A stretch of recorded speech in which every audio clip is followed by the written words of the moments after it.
அனைவருக்கும் வணக்கம். இந்த ஆண்டின் முதல் சூரிய கிரகணம். இந்த சூரிய கிரகணம் நிகழ்ந்த ஒரு கொஞ்ச நாள்லேயே பார்த்திங்கன்னா சந்திர கிரகணம் நிகழ உள்ளது. அதை பற்றின வீடியோவை நான் இதுக்கு அடுத்ததாக போடுறேங்க. இந்த ஆண்டோட முதல் சூரிய கிரகணம் இது பார்த்திங்கன்னா அமாவாசை நாளில் வரதுனால இது சூதக காலம் அப்படின்னு பஞ்சாங்கத்தில் சொல்லுவாங்க. சூதக காலம் அப்படின்னு பார்த்திங்கன்னா தோஷமுள்ள காலம் அப்படின்னு சொல்லப்படுகிறது. இந்த பதிவில் பார்த்திங்கன்னா ப்ரெக்னெண்ட்டாக இருக்க பெண்களுக்காக என்ன செய்யலாம் செய்யக்கூடாது அப்படின்ற ஒரு எண்ணம் இருக்கும். அவங்களுக்கான ஒரு பதிவு தாங்க இது. இந்த நேரத்தில் நாம் என்ன செய்யலாம் செய்யக்கூடாது, இந்த சூரிய கிரகணம் இந்தியாவில் தெரியுமா தெரியாதா, இதை பற்றி நான் உங்களுக்கு சொல்கிறேங்க.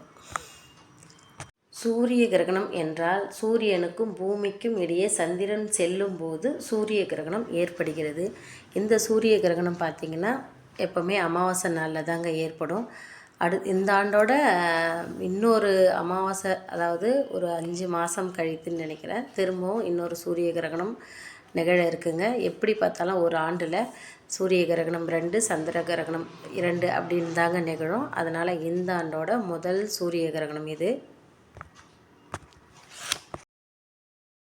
சூரியனின் ஒரு பகுதியாகவோ அல்லது முழுவதுமாகவோ மறைக்கப்படுவதை குறிக்கும் ஒரு நிகழ்வு தாங்க இது. பார்த்திங்கன்னா ஒரு வளைய சூரிய கிரகணம் அப்படின்னு சொல்லப்படுகிறது. அது எப்படின்னு பார்த்திங்கன்னா சூரியனில் சந்திரன் ஒரு வளையம் மாதிரி வெளிச்சமாக நிகழக்கூடிய ஒரு நிகழ்வு. அதனால் இது பார்த்திங்கன்னா வளைய சூரிய கிரகணம் என்று சொல்லப்படுகிறது. வருகின்ற பிப்ரவரி மாதம் 17ஆம் தேதி செவ்வாய்க்கிழமை இந்த சூரிய கிரகணம் நிகழ உள்ளது. அன்றைய தினம் பார்த்திங்கன்னா அமாவாசை. பொதுவாகவே அமாவாசை நாளில்தான் சந்திரன் பார்த்திங்கன்னா பூமிக்கும் சூரியனுக்கும் நடுவில் இருக்கும். இந்த சூரிய கிரகணம் இந்திய நேரப்படி பார்த்திங்கன்னா பிப்ரவரி 17ஆம் தேதி மாலை 3:26 மணிக்கு தொடங்கி அன்று இரவு 7:57 மணி வரை இந்த சூரிய கிரகணம் நிகழ உள்ளதுங்க. இது பார்த்திங்கன்னா இந்தியாவில் தெரியாது, ஆனால் மற்ற நாடுகளில் தெரியும். இப்போ அர்ஜென்டினா, மொரிசியஸ், ஆப்பிரிக்கா நாடுகளில் தெரியும். அந்த நாடுகளில் எந்த நேரத்தில் நிகழ உள்ளது, அந்த நேரம் இந்திய நேரப்படி எந்த நேரம் அப்படின்றத பற்றி தாங்க சொல்லப்பட்டிருக்கு. அதனால் நான் உங்களுக்கு கொடுத்துருக்க இந்த டைம் தாங்க சூரிய கிரகணம் தொடங்கி முடியக்கூடிய நேரம். இன்னொரு டைமும் சொல்லப்பட்டிருக்கு. அது பார்த்திங்கன்னா பகல் 12 மணி 17 நிமிடம் தொடங்கி அப்படின்னு சொல்லப்பட்டிருக்கு. ஆனால் அது சரியான தகவலாக எனக்கு தெரியல. ஆனால் இந்த ஒரு டைம் கரெக்டான தகவலாக எனக்கு தெரிஞ்சுது. அதனால் இந்த டைமை நான் உங்களுக்கு கொடுத்துருக்கேன். இப்போ பார்த்திங்கன்னா ப்ரெக்னெண்ட்டாக இருக்கிறவங்களுக்கு ஒரு சந்தேகம் இருக்கும், இந்தியாவில் தெரியாது, அதனால் நாங்கள் வெளியே போகலாமா அப்படின்னு நீங்கள் கேட்பீங்க. இது அந்த கால வழக்கப்படி பார்த்திங்கன்னா முன்னோர்கள் சூரிய கிரகணம் அப்படின்னாலே கொஞ்சம் வெளியே போகாமல் இருக்க சொல்லி பழக்கப்படுத்திட்டாங்க.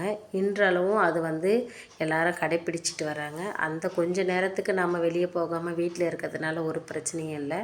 அப்படி உங்களுக்கு அவசியம் வெளியே போகணுன்னு நினச்சிங்கன்னா வெளியே போங்க. வீட்டுக்குள்ளேயே நீங்கள் வேலையெல்லாம் செய்யலாம். ஒரு இந்தியாவில் தெரிஞ்சால் மட்டும்தான் கத்திரிக்கோல், பேனா, கத்தி இதெல்லாம் எடுக்கக்கூடாது அப்படின்னு சொல்லுவாங்க.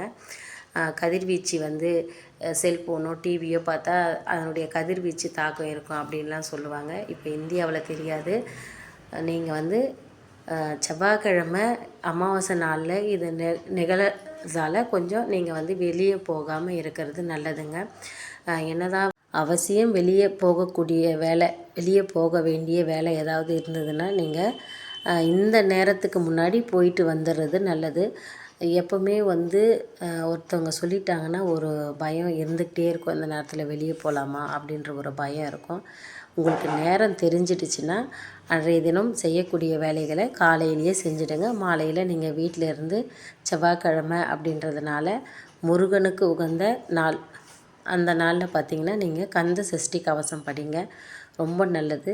இந்த நேரத்தில் கந்த சஷ்டி கவசம் படிக்க சொல்லி தாங்க என் மகளுக்கே நான் சொன்னேன். போன வருஷம் பார்த்திங்கன்னா இது போல் கிரகண நேரத்தில் தான் அவங்களும் ப்ரெக்னெண்ட்டாக இருந்தாங்க. அதனால் நீங்கள் முருகனுக்கு உகந்த நாள், உங்களுக்கு இஷ்ட தெய்வம், பிடிச்ச தெய்வம் எதுவாக இருந்தாலும் அந்த தெய்வத்தோட பதிகங்களை பாடுங்க. அந்த காலத்தில் கிரகண நேரத்தில் எல்லா பொருட்கள் மீதும் தர்ப புல்லு தாங்க போடுவாங்க. நீங்கள் உங்களுக்கு தண்ணி குடிக்கணும், சாப்பிடணும் அப்படின்லாம் தோணுச்சுன்னா, நீங்கள் அதை வந்து இந்த கிரகணம் தொடங்கிறதுக்கு முன்னாடி நீங்கள் எல்லாத்துலேயும் தர்பப்புல்லை போட்டு வைக்கலாம். இந்தியாவில் தெரியாது. உங்களுக்கு தோணுச்சுன்னா போடலாம். அப்படி இல்லைன்னா நீங்கள் வந்து சாதாரணமாகவே அந்த கிரகணம் தொடங்கிறதுக்கு ஒரு 2 ஹவருக்கு முன்னாடி சாப்பிட்லாம். நைட்டில் சாப்பிடும்போது கிரகணம் முடிஞ்ச பிறகு ஒரு 1 ஹவருக்கு அப்புறம் சாப்பிட்லாம். இந்த பதிவை பற்றி உங்களுக்கு வேறு ஏதாவது தெரியணுன்னா நீங்கள் கமெண்ட்டில் கேளுங்க. இந்த பதிவு உங்களுக்கு தெரிஞ்சவங்களுக்கு ஷேர் பண்ணுங்கள், சப்ஸ்கிரைப் பண்ணுங்கள். தேங்க்யூ ஃபார் வாட்சிங்.